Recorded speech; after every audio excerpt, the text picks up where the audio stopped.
চট্টগ্রাম জেলা উত্তরের সদস্য গাজী তাহমিদ খানকে নৃশংসভাবে হত্যা করা হয়েছে।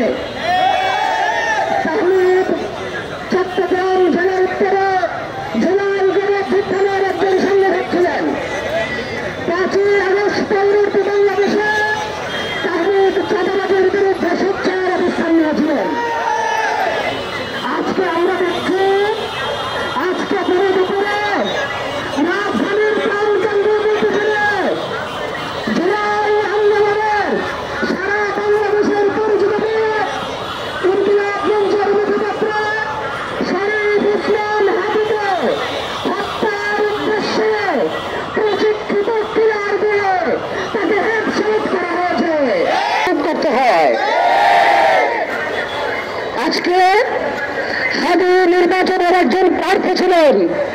তফসিল ঘোষণার পরের দিন যদি একজন প্রার্থীকে দিনে দুপুরে হেডশট করা যায়, তাহলে আগামী নির্বাচনে দেশের জনগণ কিভাবে শান্তিপূর্ণভাবে ভোট হবে এটা বিশ্বাস করবে?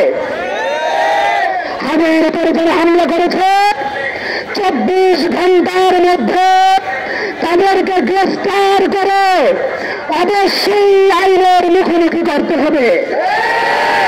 এই ব্যাপারে আমরা আর কোন কাল বাহানা দেখতে চাই না।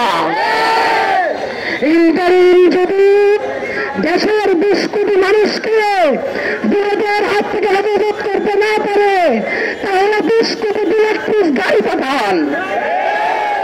বাংলাদেশে কারো কারো নিরাপত্তা থাকবে আর কারো কারো নিরাপত্তা বিঘ্নিত হবে। জান এবং মালের ক্ষেত্রে এই বৈষম্য আমরা আর মেনে নিব না।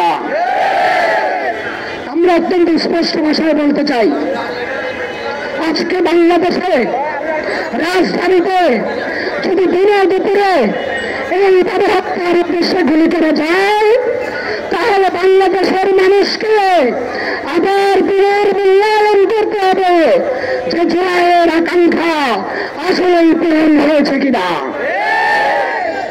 আমরা ইন্টারিমকে বলব, হাদি ভাইয়ের সর্বোচ্চ চিকিৎসার ব্যবস্থা করতে হবে এবং শুধু হাদি নয়, বাংলাদেশের 20 কোটি মানুষের সুস্থ এবং সুন্দরভাবে নিরাপদে বেঁচে থাকার নিশ্চয়তা এই ইন্টারিমকে দিতে হবে।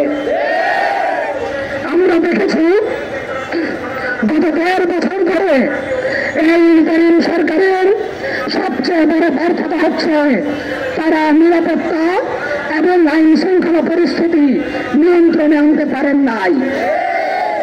স্বরাষ্ট্র উপদেষ্টা মানুষের মধ্যে কষ্ট বেশি দিনে ধরে ফেলেন, এইরকম নিউজ দিয়ে আমাদের সবার নিউজ ফিড ভরে যায়, কিন্তু দিনে দুপুরে মানুষকে গুলি করা হয় সেই সন্ত্রাসীদেরকে তিনি ধরতে পারেন না। আপনি গোষ্ঠীর মধ্যে আলো পড়া বন্ধ করে আগে সন্ত্রাসীদেরকে ধরুন। এই নির্বাচনের আগে কোন বৈধ অস্ত্র আর কারো কাছে থাকতে পারবে না।